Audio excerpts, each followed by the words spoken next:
It really happened by accident. I was turning 50, and I'd been doing stuff at the hospital to help them with fundraising and stuff with the Celebrity Classic that was going to raise money for the John B. Amos Cancer Center. And the folks in the foundation at the hospital wanted to do a birthday party for me. They knew my birthday was coming up in May, and they were going to do a surprise birthday party, and I found out about it, and I really was not interested in having a surprise birthday party. You know, it was just, I don't know, just one of those things. I just wanted to turn 50 kind of quietly and on my own. And I had been thinking about, you know, what could I do? Because I enjoy riding my bike, I enjoy traveling, I enjoy being in different parts of our country.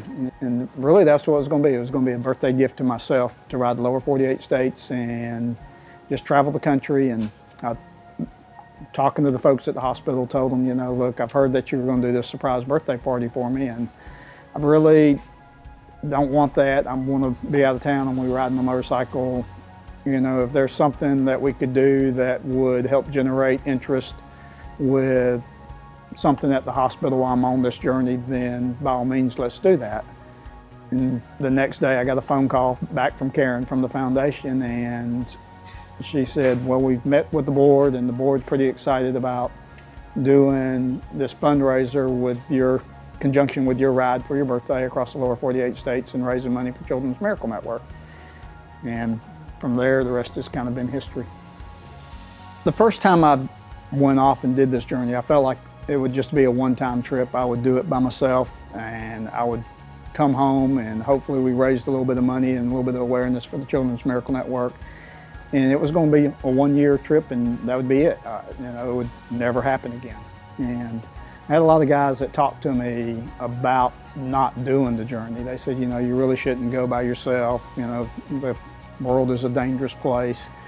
You need to have somebody go with you. And I was kind of really set on doing it by myself. So when I got home after that first year, then a lot of those guys came to me and said, look, we want to go with you next year on this journey. It's one thing to be out there by yourself on the road, and then actually to go with a group of guys and share that experience with them was actually even better. I mean, I like both of those, but sharing it with the other guys and seeing how good the people are in our country and how much they would, you know, give for just something they felt like was a good cause. So that second year, that was going to be the end of it. We were going to finish the second year, and it was going to be done. You know, well, we get home from the second year, and then I got more guys coming to me and say, we want to be a part of it. So it's in the third year, it's kind of the same story. Some of the guys that went the second year went again the third year, and we had some new guys go with us on that third year. And we got home from the third year, and there's more people coming. So we kind of said, we need to set a goal. You know, we can't continue doing this every year. We need to set a goal and find out, you know, and have a stopping point. So we came up with the idea to try to raise $1 million. And if we could raise $1 million for Children's Miracle Network and bring the awareness to our community with a bunch of guys riding motorcycles across the country, then, you know, it'd be the best of all worlds. So if you look at it, this will be our 7th year. There's been a total of 31 guys that have done this trip. You know, every year has been kind of a different adventure. I mean, you know, we've always had new people that have done it. There's always been what we called rookies. Now these are veteran riders, but it's the first time that they rode with the group. So to share that experience with these guys it's been unbelievable in a lot of aspects. One, every year that we've done it, just to see how the generosity of the people in America is just unbelievable. I mean, never in a million years I thought we'd have been able to raise the kind of money that we've raised. But then the brotherhood that we've formed, and when you're on the road like that for 21 days with those guys, you get a bond. There's a bond that you have. There's a trust that you have with each other that, you know, you're all in this for the same thing. You're all in this to try to make a difference in a child's life. And every one of the guys that have done this, they feel that. They feel that when we step on this motorcycle and we crank up that day. Everything that we do at home everything that's normal in their life changes right then, and it becomes a mission to raise awareness and try to make a difference in a kid's life back here in Columbus. And we all know that, and that is the spirit of the ride every day when we're out on the road. It's are we making a difference in that child? And so the brotherhood of these guys is something I'll carry with me to the day I'm not on this earth anymore, and I think I can say that's the same for each one of the guys.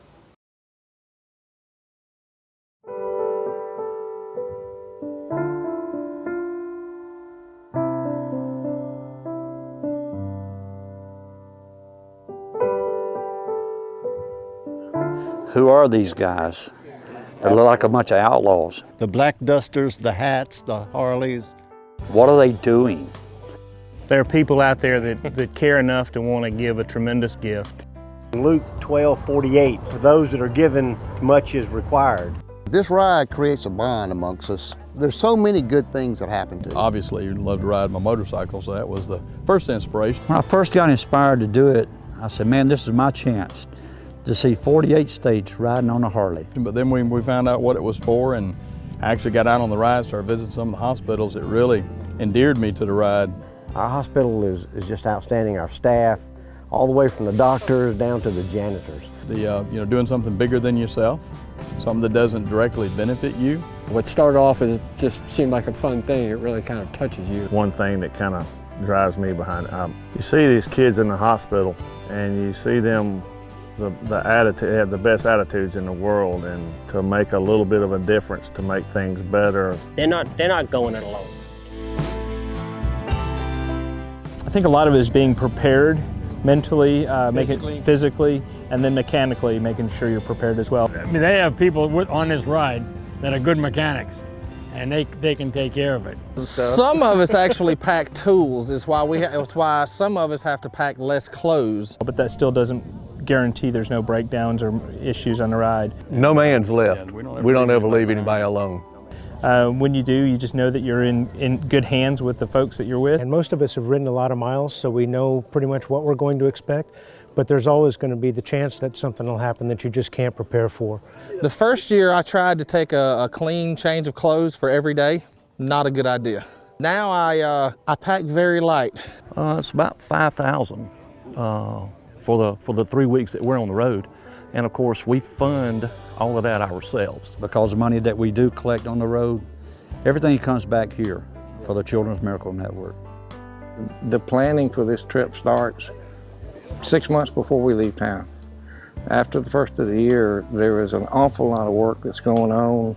Standing out here in the cow pasture, doing interviews is part of it. And making sure the family is happy or comfortable with you going that far. Which that's one of the reasons why this is my second trip. I'm married with 2 kids at the house. You know, I got a 17-year-old stepson, and then I got a 7-year-old little girl. I have to spend time with them. There's a lot of time that goes into it, time away from work, time away from your family, and then you got the financial sacrifice. When you think about what you're doing for the children, it's a lifetime for them. And especially the boys. I mean, you walk into the room with a 10-year-old kid sitting up in there, their eyes light up. Here's these grown men with these bad-looking dusters and hats on, and it's just every boy's dream come true to meet some big bad rough Harley riders. So to those children and that they're people that care, and that we try to make a difference.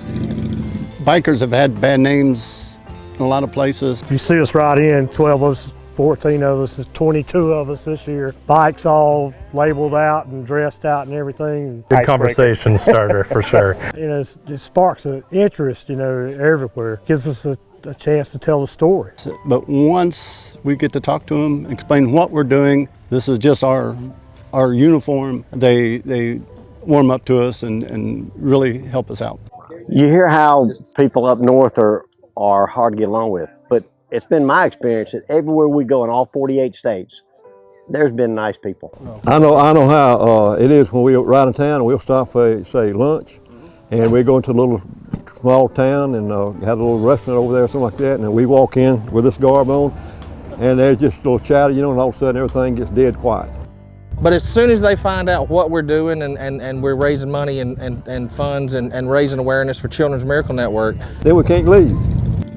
You know, you get up every morning and you ride. You know, most people say, well, let's look outside and see what the weather is. For us, it doesn't really matter because you ride anyway. Day 3 and 4 of the ride is the hardest day, was the hardest days for me. Because you're sore, you're physically exhausted. And I think, I'm sore, let's get on this thing to ride. We'll make it. It's pretty grueling. Some people won't admit it. But when you're running, 400 to 500 miles a day, and elements, sandstorms, hail, rain. We make decisions, according to how bad it is, and try to look at the maps, weather maps and stuff, maybe reroute or something. Well, it depends on whether Scots get lost. We're only supposed to ride probably about 8 to 10 hours a day, but it has been 12 to 14 hours. Scott Restmeyer has allowed myself to be a part of something that's really a great thing. It's something you can't describe, it's a good feeling inside you. When I got started, it was all about the ride, but after that first year, we stopped at a hospital, and you see a young man that you don't understand why he's in there, 8 years old. God blessed me with 3 beautiful, healthy children, and I felt like, with all the kids in the NICU that need help, what better way to do something that you really enjoy and love doing, and at the same time benefit something, like I said, bigger than yourself. I've got 4 grandkids, and just thinking about them and doing a little something to help the local hospital.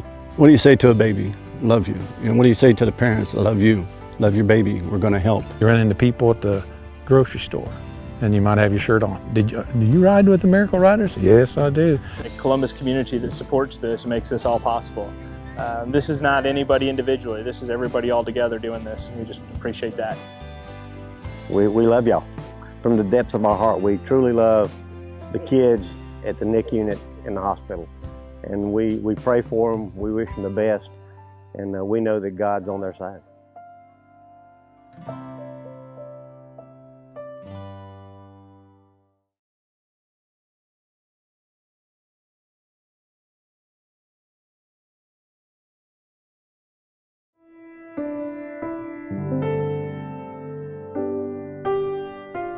The Children's Miracle Network is really very different from any other children's charity. Most people think of a children's charity as something that you raise money and all that money goes to some big office in another state and then they disperse the money around. But the network is exactly that. It's a network of sponsors that agree in every state in the United States and North America to raise money for children's hospitals in their area. CMN is a fundraising arm that helps us staff with programs and equipment what our staff at the medical center needs to take care of all patients. CMN makes a huge difference in the quality of lives of children in our community. We raise almost $750,000 every year. All that money comes to Midtown Medical Center. So you can imagine the kind of equipment and programs that $250,000 every year would feed to this hospital and how we can help it. So from high-tech incubators in our neonatal intensive care unit to nurse training, whatever you can think of, CMN is able to help fund it. Scott's Miracle Ride is a local fundraiser, funneling all of their funds to CMN. I know it's a group of dedicated men who give selflessly for a period of time in their life to help raise money for the hospital. Scott's Ride is one of those events that came up out of the blue, wasn't really supposed to happen and turn into what it is. It's just a wonderful, wonderful thing. I mean, we love the riders and the girls. They know all about the riders, and now that they talk. It takes somebody that has a lot of heart to do what they're doing. They're doing it for the kids. It's all their own money. It's all their own bikes, their own gas, everything. Probably in my 17 years, the one thing that has changed me the most is this ride. They're awesome. They are some awesome guys. What they're doing is wonderful. Well, certainly any child that's gone through any kind of treatment at Midtown Medical Center has been affected by the ride and the kind of money that we can raise. Whether it's a tiny 1-pound baby in the NICU or a mom that's brought a kid in with a broken leg to our pediatric emergency department. But they are such special individuals and they are so giving. When Martin was diagnosed 4 years ago, he was not supposed to live a year. And his child life specialist, his doctors, worked really, really hard with him to not give up. Scott's Miracle Ride is just a great group of guys. they really down to heart and great older guys, and they love what they do. When these guys in their dusters and hats walk out, they kind of draw attention and people wonder who they are. And Martin came out and said, I want to know who these guys are. And the child life specialist at the time, Meg Johnson, introduced Martin to the riders, really. And they told Martin their story, what they do, why they get on these motorcycles and ride around the country. And Martin was very, very intrigued. And he just became part of the team from that point on. That year when the riders returned, we drove Martin to Macon, and he got on the back of a motorcycle and rode all the way back from Macon to Columbus with the riders and became an official Miracle Rider that year. I had rode back from Macon to, into Fort Benning, I believe it was, and they introduced me and actually made me a member of Scott's Miracle Riders. And Martin's life's been enriched and certainly lengthened because of his treatment here, but then he also has the opportunity to touch lives, and that's just huge. I've had a lot of fun and exciting things happen, but that was truly an experience of a lifetime.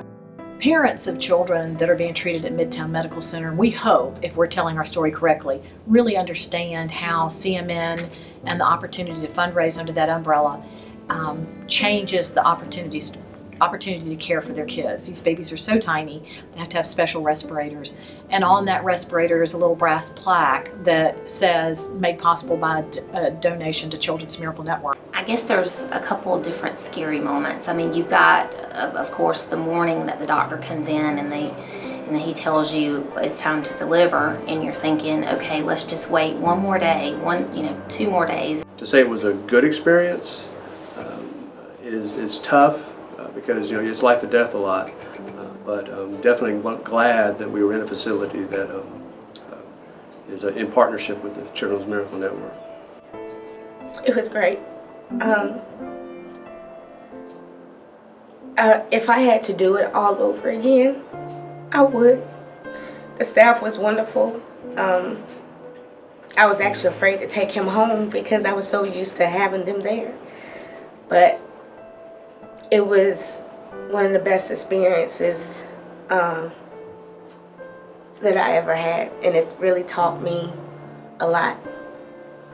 I would encourage everyone, if it's within their means, to give something. It doesn't have to be a lot, to give something, because every dollar matters. Every dollar is grouped with another dollar, and it's not a place you ever want to be, but it's a great place to have in our community when we need it. And it's all because of the Children's Miracle Network. Keep your head up. Say prayers.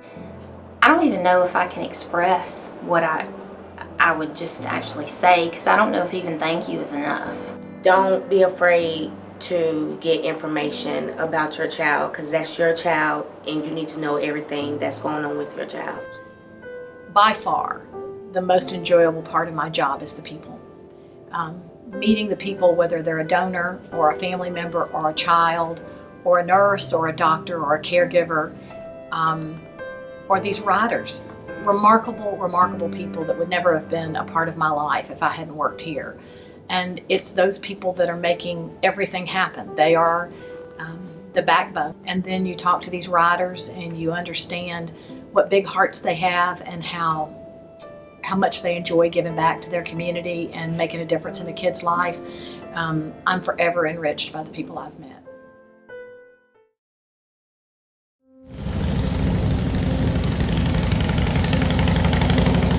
The thought was going through my mind, this will actually be the last media that we do to introduce the riders before we set out and do this journey again.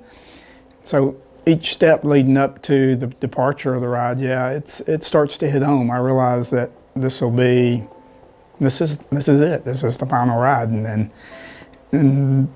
it's bittersweet. I mean, it's amazing that we've been able to accomplish a goal of raising $1 million. It's amazing the group of guys that have come together, and the brotherhood that's formed over these last 7 years, and to have a common goal of telling the story about Children's Miracle Network and taking care of kids right here in our own community, and for that to come to an end it's going to be sad. It'll definitely be sad.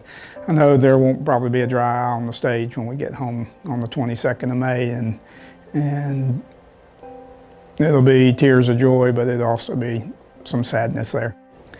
You know, the transition really started from the very first year I went by myself. You know, it was going to be a solo ride. It was going to be a one-time, that would be it. But then it transitioned into other guys wanting to do this ride. And now that we fast forward and we're here on our 7th journey of doing this, and the transition from when we get home, we'll be, I know we'll all be at a loss. Like, what do we do next May when May rolls around? And we've had that conversation. But I really think, and the guys all feel the same way, you know, our mission's not done. We're not going to ride the lower 48 states possibly ever again, but we will continue to be active in the community. We will always do something for kids. We'll always do something on our motorcycles. And the brotherhood that we've formed with all of us, that'll never go away. That's something that I think each one of us will cherish till it's our final day.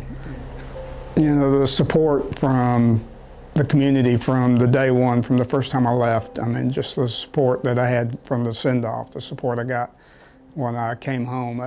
I'll never forget that first year coming home and pulling on the Broadway, and there was 1,000 people out there. You know, and that was just very humbling. I mean, did I do anything spectacular? No, I didn't do anything spectacular. I got to go on 21 days riding across the country on my motorcycle. That's great. I mean, that's an incredible adventure. I mean, never expected the community to get behind us like they got behind us. Each year it kind of, that grew. The community support just became phenomenal. And not only just in our community, the communities that we travel through. I mean, there's people that are waiting for us to come back this year. I think what I'll miss the most is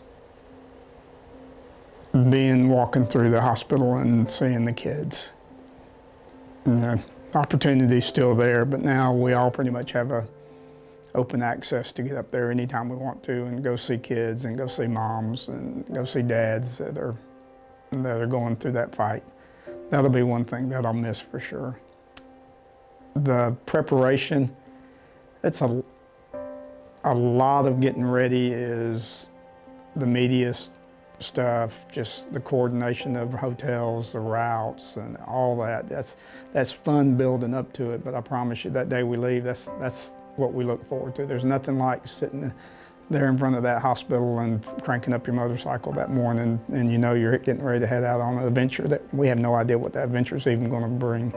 So the excitement of what will the next 21 days bring into my life, I mean, I have no idea what it'll be, and I love that adrenaline of not knowing and knowing that we're getting ready to go on this incredible adventure, and I'm getting ready to do it with a group of guys that I just love, and they love the same thing, and we all have the passion for what we're doing, and just that bond, just being together with them, that'll be hard next May. That first Friday in May, I'm going to be pretty sad on the 2016, that first Friday in May, when we're not together as a group and getting ready to go off on this adventure.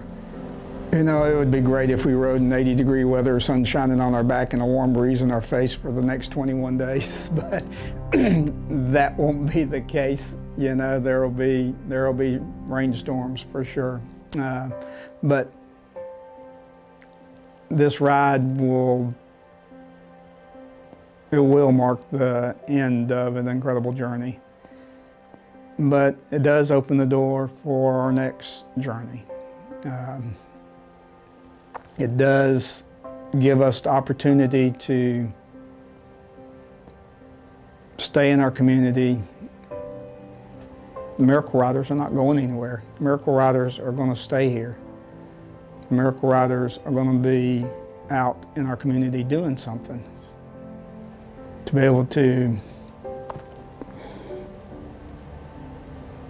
inspire the young inspire the young to go out and say, the world is a good place.